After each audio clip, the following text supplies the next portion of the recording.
दोस्तों, आज़ादी के बाद हर व्यक्ति और हर जाति को समान अवसर प्राप्त है और इस देश में ना कोई छोटा है और ना ही बड़ा। लेकिन ये भी एक सच्चाई है कि भारतीय समाज जातियों में विभक्त है और भारत में सैकड़ों जातियां हैं जिनको आज समान अवसर और अधिकार है। और इन जातियों की मेहनत और साहस की वजह से ही भारत का इतिहास भी अत्यंत शक्तिशाली और गौरवशाली रहा है। आज हम बात करेंगे भारत की उन टॉप 10 जातियों की जो सामाजिक रूप से काफी शक्तिशाली मानी जाती हैं। यहाँ हम आपको भारत की जो सबसे 10 ताकतवर जातियों की सूची दे रहे हैं, वो घटते क्रम में है और यह सूची उन जातियों के इतिहास के आधार पर बनाई गई है, क्योंकि जातियों की तुलना करना आसान नहीं था। लेकिन जो सामाजिक रूप से जो स्वीकार्य क्रम है, उसके आधार पर हम यहाँ जातियों का क्रम वाइज वर्णन कर रहे हैं। तो सबसे पहले बात उस जाति की करते हैं जो सामाजिक रूप से सबसे आगे मानी जाती है, वो है ब्राह्मण। ब्राह्मण जाति के लोगों को अत्यंत बुद्धिमान और शक्तिशाली माना जाता है और भारतीय समाज और इतिहास के आधार पर इस जाति को सर्वोत्तम बताया गया है। इस जाति के लोगों को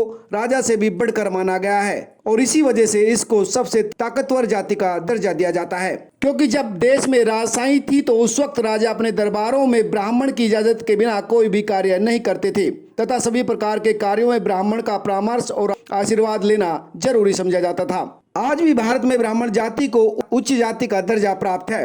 अगर ब्राह्मण जाति के लोगों की बात करें तो उत्तर प्रदेश और दक्षिण भारत में हर जगह ये पाए जाते हैं। उत्तर भारत की बात करें तो उत्तर प्रदेश, बिहार, उत्तराखंड, मध्य प्रदेश, हिमाचल और हरियाणा जैसे राज्यों में ये बहुत बड़ी संख्या में पाए जाते हैं। ब्राह्मण जातियों के अंतर्गत आने वाले उपनाम हैं शर्मा, मिश्रा, पांडे, चतुर्वेदी, भारद्वाज, कश्यप, त्रिपाठी, पंडित और ठाकुर। अब बात करते हैं दूसरी ताकतवर जाति की। इसमें भारतीय व्यवस्था के आधार पर राजपूतों को दूसरी ताकतवर जाति माना गया है। राजपूत का अर्थ होता है राजा का पुत्र, अर्थात ऐसा व्यक्ति जो किसी शासन करने वाले व्यक्ति या वंश से संबंध रखता हो, उसे राजपूत कहते हैं। भारत में राजपूतों का इतिहास भी बहुत शक्तिशाली और गौरवपूर्ण रहा है और इसलिए इसे भारत की दूसरी सबसे ताकतवर जाति माना जाता है। इनके अंदर शारीरिक ताकत और निर्णय लेने की शक्ति बहुत अच्छी होती है और बचपन से ही इन्हें युद्ध से जुड़ी गतिविधियों में भाग लेना अच्छा लगता है। यह जाति उत्तर भारत में कई प्रदेशों में पाई जाती है, जैसे बिहार, उत्तर प्रदेश, हरियाणा,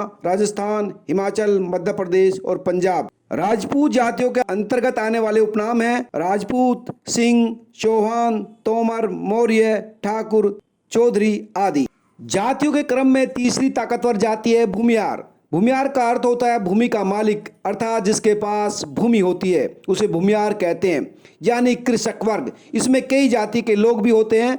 अंग्रेजी शासन में तो भूमिहार बहुत शक्तिशाली हुआ करते थे। इनके पास अत्यधिक भूमि और शक्ति होने की वजह से उन्हें भारत की सबसे ताकतवर जातियों में से एक गिना जाता था। इनके पास काफी धन और संपत्ति भी होती थी। बहुत सारे व्यापारी भी भूमिहार जाति से संबंध रखते हैं। यह ताकतवर जाति बिहार, उत्तर प्रदेश, झारखंड जैसे राज्यों में पाई जाती है।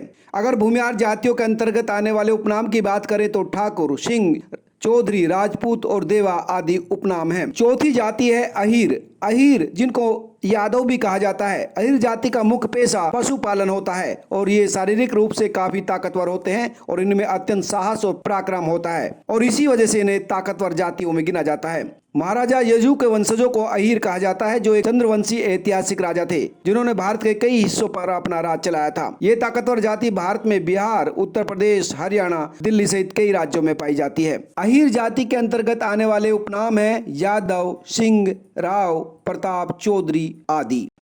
पांचवी जाति या कहीं संप्रदाय है सिख। सिख संप्रदाय का भी योगदान भारतीय इतिहास में काफी महत्वपूर्ण रहा है और इन्हें काफी साहसी माना जाता है। इनके पास भी अच्छी धन संपदा और शारीरिक शक्ति पाई जाती है और भारतीय इतिहास के कई सारे युद्धों में सिख जाति ने महत्वपूर्ण भूमिका निभाई है और ये ताकतवर जाति भारत में पंजाब, हरियाणा, दिल्ली और उत्तर प्रदेश जैसे राज्यों में देखने को मिलती है। भारतीय समाज की छठी ताकतवर जाति है कुर्मी। दरअसल कुर्मी शब्द कृषि से लिया गया है। ऐसा माना जाता है कि कुर्मी जाति का मुख्य पेशा कृषि है। भारत के इतिहास में उज्जैन में होने वाले विद्रोह में कुर्मी जातियों ने राजपूतों के साथ मिलकर लड़ाई लड़ी थी और कुर्मी जाति को भारतीय जाति व्यवस्था में काफी ताकतवर जाति माना जाता है।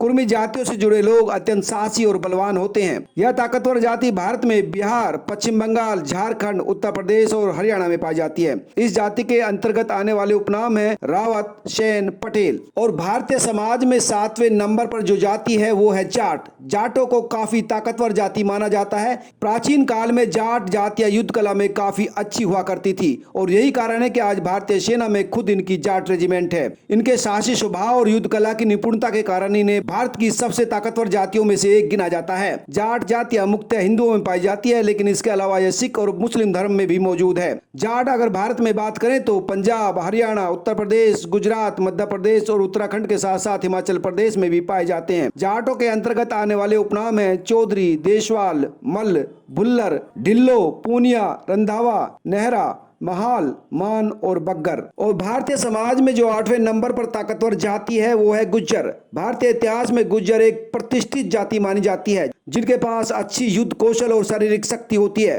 और इसी वजह से इन्हें ताकतवर और प्रभावशाली जाति माना गया है। गुज्जर जातियों का मुख्य पेशा पशुपालन और खेती होता है और यही वजह है कि भारतीय सेना में गुज्जर जातियों की अच्छी खासी संख्या है। गुज्जरों की बात करें तो दिल्ली, राजस्थान, मध्य प्रदेश, हरियाणा, उत्तर प्रदेश और जम्मू कश्मीर जैसे राज्यों में पाए जाते हैं और इनके उपनाम हैं गुज्जर, कनिष्क, राज, कुषाण, आर्यन।